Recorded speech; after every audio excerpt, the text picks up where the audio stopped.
Hey up, it's Steve from that old Yorkshire geek, and got a bit of news today. We're starting off with, let's just get on with it now. Starting off with Avengers Kang Dynasty poster imagines a lineup that rivals Endgame. I didn't even know this was in production. I knew it had been announced, but I didn't even know they started on it. An Avengers Kang Dynasty fan poster. Oh, I should have read this to start with, shouldn't I? Imagines a lineup that rivals Endgame in the hopes of bringing down Jonathan Majors' new MCU villain, because Kang is the new villain, even though he's rubbish. There you go, there's the poster. It's a fan poster. I thought it was an official one. Anyway, the link's in the description. This is from Screen Rant, as usual. Don't forget to like and subscribe. But it's a good poster. It's well made, I suppose. I think Spider-Man's a bit too prominent there. Jumps out a bit too much compared to the others, like he's added as an afterthought. They did all the others and they thought, oh, Spider-Man, slap him in the front. But he's the biggest star of this group, I suppose. They've got Chris Hemsworth, apart from Chris Hemsworth, but everybody else don't care. Don't care about everybody else because they've got the Hulk there, tiny little Hulk there. But I know this is a fan one. If they're a fan one, they should put a bloody Iron Man in. And Captain America, not fake Captain America. Well, what does it say anyway in this tweet or whatever it is? Instagram, sorry. We're still a few years away from it, but hyped. Phase 4 introduced us to so many new characters. Yeah, crap ones.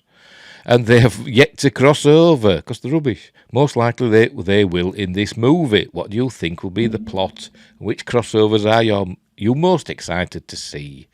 Follow Art of Time Travel. That's who's done it, Art of Time Travel, for more art. So let's say it's a nice poster. There's Namor. I can't roll my R's. That's Kang there. It should have made him bigger, shouldn't they? So he's glowering over everybody with his hands like that, with his eyes glowing. Because if he's the baddie, but I think they're talking about, it rivals Endgame just for the quantity of characters, not the quality of those characters. I mean, of these, the only ones I'd be really interested to see, to be honest, is Thor, Ant-Man. I don't care about Hulk anymore.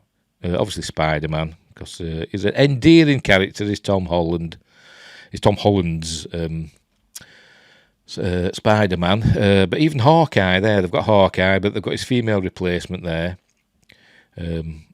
But, Loki, don't care about Loki either, because they've ruined these characters. Who cares about Captain Marvel? She's about to get shoved to one side in a Captain Marvel 2, which is The Marvels. But like I say, don't give her monkeys. A couple of Eternals up there, look. What's that? Is that Guardians? Is that the Guardians over there? I can't really tell what that is. What's happening there? Don't know who that is. We've got the Guardians in, the Guardians of the Galaxy. Can't see any of them. Are they in there somewhere? We've got Shang-Chi, Black Pantheress. Is that what they call them? I don't know. But I can't see any of the Guardians. Are they not gonna be in it? I mean, they might be there. I'm just not seeing them. Who's that supposed to be there? I've no idea. That Vision, that's White Vision, isn't it? Who else we got? Obviously, the new Captain America, whatever she's called, female Loki, Winter Soldier, Bucky, Moon Knight, Ms. Marvel. To be honest, I did quite like Ms. Marvel. I quite enjoyed that series. To be honest, it's probably the best of the Marvel series. There she is. There's Wanda. I'll just watch anything with Elizabeth Olsen in. I'm sorry. I'm a simp. What's that there? I don't know what that is. Oh, that'll be Ironheart, won't? Oh no, it's not. It's War Machine, innit? Yeah, that's what it is. Because Iron Man's dead, but we've got War Machine. Is Ironheart in here somewhere? Is that there? I don't know. Or is that's the Wasp in it? I think. Or is that the Wasp? I don't know who they are. Right, so it's a fan poster, so never mind. So if you want to read the rest of that article, It's on Screen Rant. Right, let's go on to more meaty stuff. There we go. Star Trek's George Takei responds to William Shatner's claim that he uses his name for publicity. The Star Trek actor responded. So it's all like, nah, nah, nah, nah, nah.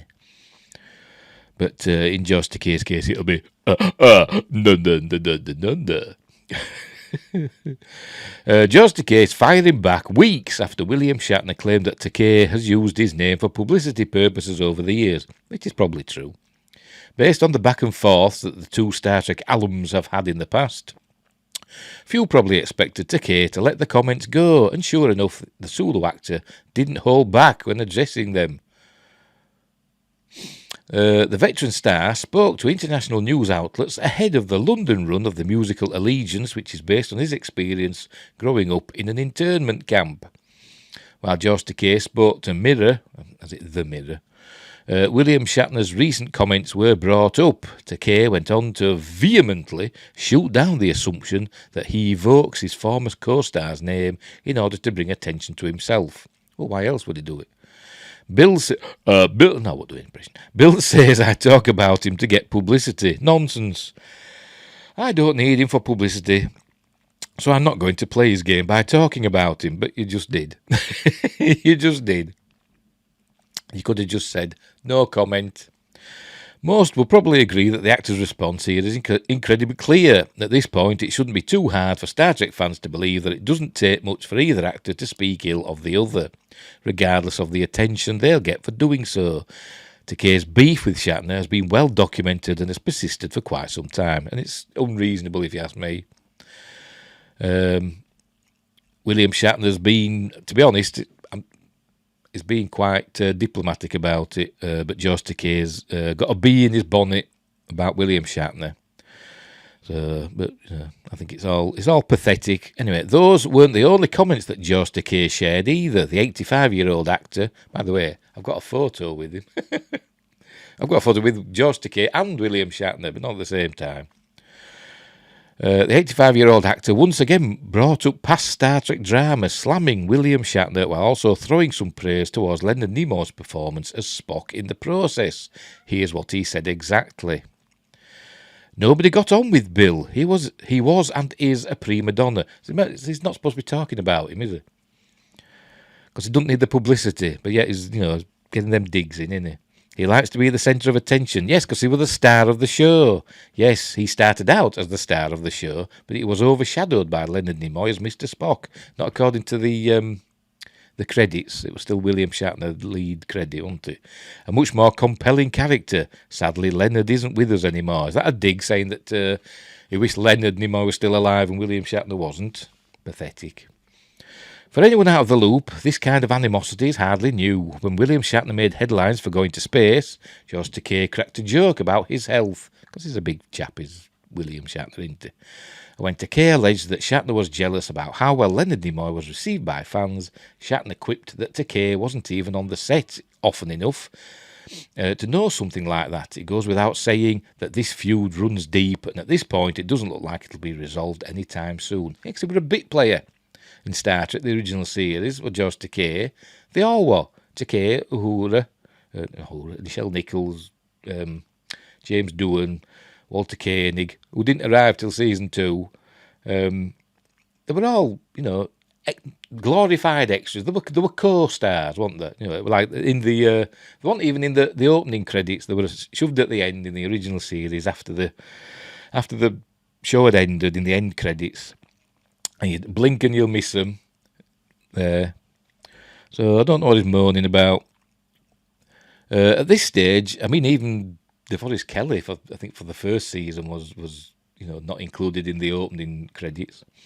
Anyway, at this stage, it doesn't seem likely that the other former Trek actors will stop bringing up William Shatner's past behaviour, as George Takei isn't the only one who's called him out. Will Wheaton was particularly vocal about one running. Well, Will Wheaton's just as pathetic, isn't he? Because William Shatner, he has a dry sense of humour, and obviously Will Wheaton, there is the saying, isn't there, never meet your heroes because you'll be disappointed, and William Shatner made a quip about the next generation, that Will Wheaton took the wrong way because he's, and he was a kid at the time. But he's hanging on to that one, isn't he? And he's pathetic anyway. Oh, I can't be on Twitter now because of Elon Musk. Sod off then. Could join somewhere else. Some of the comments that Shatner has made in recent years have also seemingly rubbed some people the wrong way. For instance, when he once said that Star Trek creator Gene Roddenberry would be turning in his grave over the franchise's current state, which is true. He upset some Trek actors. So what? Who are tied to the recent wave of shows. Of course, the franchise will continue to change and evolve as time goes on, but I'm honestly not sure we can say the same for Shatner and Takei's relationship. I mean, current Star Trek's rubbish, mostly. Although I do admit I did enjoy Strange New Worlds, and I am enjoying Prodigy. So there you go. They're the only two worth watching, in my opinion. Got a bit more Star Trek news coming up a little bit later. But anyway, off-screen drama aside, though, there are a ton of upcoming Star Trek shows on the docket. Anyone looking to see the final season of Picard, which is supposed to be good, I hope it is. Bet it ain't. I bet it's okay, but there'll still be bits in it where I'll be thinking, oh, for God's sake, what have they put that in for? I bet it is. Or Season 5 of Discovery. Better ensure their Paramount Plus subscription is firmly secured. Yar! Tide the recent wave. I don't know what that means. Of course, the franchise will continue to change and evolve. I just said that. But I'm honestly, no, blah, blah, blah, blah, blah. You've just said that. You're just repeating yourself. Copy and pasted a bit there, didn't you? But it's a non-story, so I don't even know why I'm covering it. But just so I can have a moan about George Takei, because I think he's pathetic. I used to like him. He used to be this jolly fellow on the social medias, didn't he? Doing his, sharing his memes and his, his funny stories and stuff. And then just like that, he changed and he became a bitter, twisted old man. Right, let's move on to Star Wars. Andor creator reveals how many major time jumps are in Season 2. Andor creator Tony Gilroy reveals how many major time jumps are in Season 2. He just said that. Which will wrap up the Star Wars series as it ties into Rogue One, or is it Rouge One? And there's Diego Luna as Cassian Andor. Warning, spoilers lie ahead for Season 1 of Andor. With it expected to conclude the show, Andor creator Tony Gilroy reveals how many major time jumps are in Season 2. The latest Star Wars Disney Plus show acts as a prequel to 2016's Rogue One, A Star Wars Story. Just Rogue One, I'll do. Exploring the origin story of Diego Luna's eponymous thief as he becomes entrenched in the inner workings of the rebellion and fights to bring down the Galactic Empire.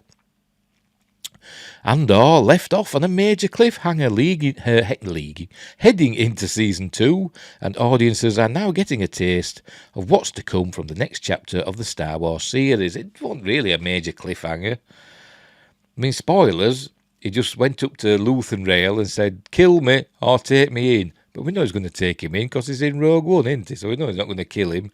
And then the end credits scene, the Death Star. Wow, big deal. But I did enjoy Andor, but, it was slow, but I still enjoyed it, and I thought it's been the best.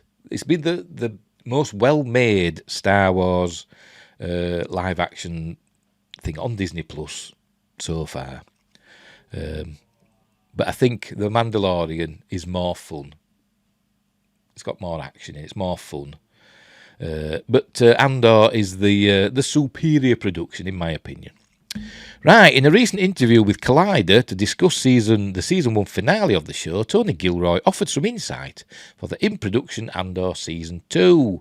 The creator went into some detail regarding the season's time jumps, including that the major ones will occur every 3 episodes, with their main goals to be to tell an adventure story and keep things on the edge so that audiences will want to turn the page or tune in next week.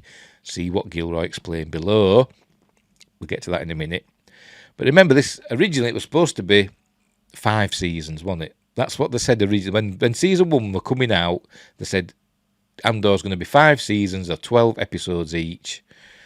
And each season is going to cover a year leading up to Rogue One, but I think what's happened, it's my opinion, is that not many people have watched season 1, so they've said to Tony Gilroy, sorry mate, your seasons 3, 4 and 5 are cancelled, you've got to wrap up your show in the next season, because that's all you're getting. So that's what he's doing, so they're going to do the last 4 years in the 12 episodes that they've got, so they're contracting the series, which, fingers crossed, will make it a bit more exciting, which is why he's saying there he wants to tell an adventure story and keep things on the edge, because season 1 was quite slow, to be honest. He had like 3 episodes and then an action bit, and then another 3 episodes, an action bit, and then another 3 episodes, and there you go. It will build up and then a burst of action. Anyway, I don't know, this is Tony Gilroy, I don't know if anybody ever got to do this before, maybe someone's done it in a novel, I don't really know, I'd be curious. As writers, as dramatists, it has all kinds of really cool implications. It has a couple of things that make things difficult. They have to be very brave about the negative space between the years, and you have to really trust the storytelling to not explain everything. Don't start saying that. To not explain everything. That's J.J. Abrams speaking, is that? Because remember he said that in when The Force Awakens came out, J.J. Abrams sat there next to Lawrence Kasdan and said, and even Lawrence Kasdan said it, you don't have to explain everything, which is why we ended up at the end of Force Awakens with lots of questions and no answers. We're all thinking, cool, got all these questions, you know, because he likes his mystery boxes. How are they going to answer them? And they didn't. They just ignored them. They went into The Last Jedi, ignored them. Everybody, well, half the fan base said shit to that. It's a load of rubbish. And so Disney panicked, got rid of I forgot his name. Him that was going to direct Episode 9. Got rid of him, got J.J. Abrams back in, and he made a mess of Episode 9. Did The Rise of Palpatine. Which were a great comedy, because it was funny to watch, but not in a good way. Right, anyway, interestingly, Andor was originally developed with a 5-season plan, told you, with each season chronicling a year in Cassian's life and exploring his transformation into the rebel fighter audiences first fell in love with in Rogue One, a Star Wars story. I don't think anybody really fell in love with Cassian Andor, did they? I do like. I love Rogue One. It's my favourite Star Wars film. I'll say that. You know, I don't care. Obviously, I love the original trilogy, but I love Rogue One even more because it's a war film. Star Wars. Anyway, Gilroy and Lucasfilm would elect to minimise this plan to 2 seasons of 12 episodes each. I mean, Lucasfilm told him, "You're getting 1 more season, mate." With the series creator saying the sheer scale of the original concept was physically impossible. Yeah, because they weren't going to give him any more money. Pardon me.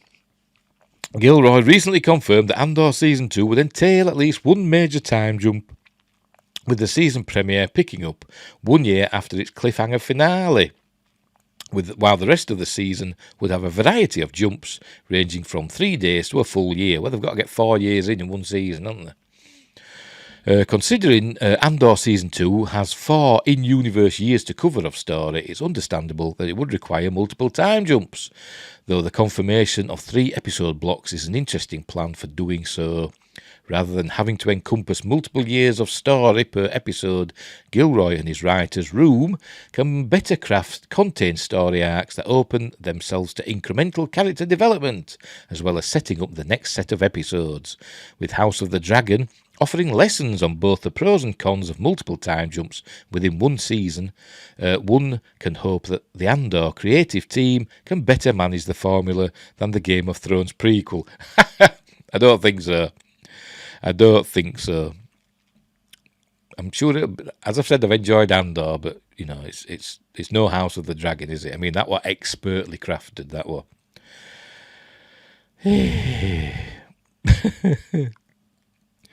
But in this 4 years, we've got to. Well, we don't have to, but we'd like to see what happens to Saw Gerrera, because he ends up in Rogue One. He's got like a Darth Vader style breathing thing.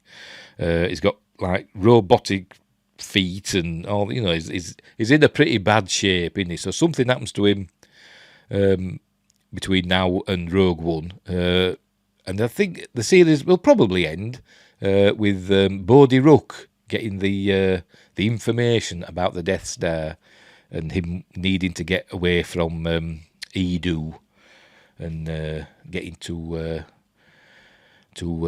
Jeddah. That's I think that's how the series will end. Him escaping with the Death Star plans, even though he's not got the Death Star plans. He's just got information about it from Jyn Erso's father, Galen Erso. Anyway, what will be interesting to see is how certain character arcs will be wrapped up in Andor. Oh, there we go. Season 2, namely that of Stellan Skarsgård's Luthen, a character never seen or mentioned in the original Star Wars trilogy nor in Rogue One, a Star Wars story, though this doesn't inherently point towards his death within the show, considering Gilroy has established major stakes in both the film and Disney Plus series. It does seem likely his character will meet an unfortunate end by the time of the show's finale.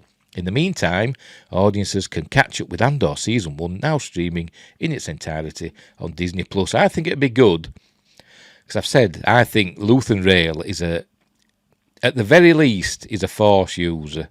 It could be a Dark Force user, or it could be somebody that's been a Force user all his life, but never trained by the Jedi. So he does use, the dark side of the Force occasionally. Or he could be an ex-Jedi that's turned himself off from the Force.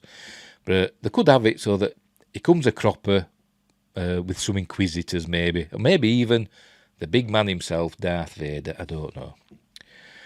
But anyway, so there you go. So that's that. That's that. Andor, we've got one more season, which will be in a couple of years. Why do they take so long? Why do TV shows take so long these days? 2 years for a bloody 12 episodes. They used to knock out episodes of 24 episodes-ish of Star Trek and Supernatural and 24 and all these other shows, Arrow, what's the other one, The Flash and all these, every year. But anyway, that's that. Right, Star Trek again. That's a wrap on filming Star Trek Discovery Season 5. Oh, joy. And there's, is that a shot? I don't know who that is. But she's very pretty, but I don't know who they are. Does it say there? Because you can't read it. What's the point in doing text that you can't read? Elias Tufexis as Lack and Eve Harlow as Malin Ravel, or Ravel, in Season 5 of Star Trek Discovery. Right, so this, I'm presuming these are important characters. I don't know. But anyway. Right. Back in October. By the way, can you read that? I've got to move this again. There we go. Back in October, we reported from New York Comic Con on the revelations and trailer for the upcoming Season 5 of Star Trek Discovery. Fingers crossed it's the last season. Before the Thanksgiving break, Trek Movie summarised the announcements that production on the new season had wrapped. In Season 5, according to the official synopsis, Captain Burnham and the crew of the USS Discovery... I'm sorry, I hate that they're in the, 32nd century in a 23rd century starship. It's like digging up a Viking longboat and sticking some machine guns on it and sending it out for the Royal Navy. It is. Yeah, it's had an upgrade. Big deal. The USS Discovery uncover a mystery that sends them on an epic adventure across the galaxy to find an ancient power whose very existence has been deliberately hidden for centuries. I bet the galaxy's at stake again, but only Space Jesus can save us. But there are others on the hunt as well, dangerous foes who are desperate to claim the prize for themselves and will stop at nothing to get it. Visual effects supervisor Fausto Tejeda, I apologise, said the new season's production was a wild, productive and innovative journey. Showrunner Michelle Paradise followed up, calling Season 5 the most ambitious yet. I doubt that very much. I've heard that the budget cuts, I can't be that ambitious. While Wilson Cruz asked, "Are you ready? You're not ready. It's that good." But it isn't. Now it is on to post-production while we await the debut next year, which does not yet have a date. In the meantime, you can see more about Season 5 of Star Trek Discovery at Trek Movie. including details on the new characters and catch up on the seasons 1 to 4. Don't bother. Streaming on Paramount Plus and available on discs from Amazon. Oh, that's it. Oh, right. I thought that was going to be a bit longer than that. Saying season 5's wrapped. The season 5's wrapped filming. It's now in post-production. They're doing the effects and all the rubbish that they do. But, I don't care, to be honest. Although, maybe they've learned some lessons. Because apparently Picard season 3 is going to be good after 2 diabolical seasons. Strange New Worlds were good. I enjoyed that. It wasn't perfect, but I still enjoyed it. Star Trek Prodigy I'm enjoying.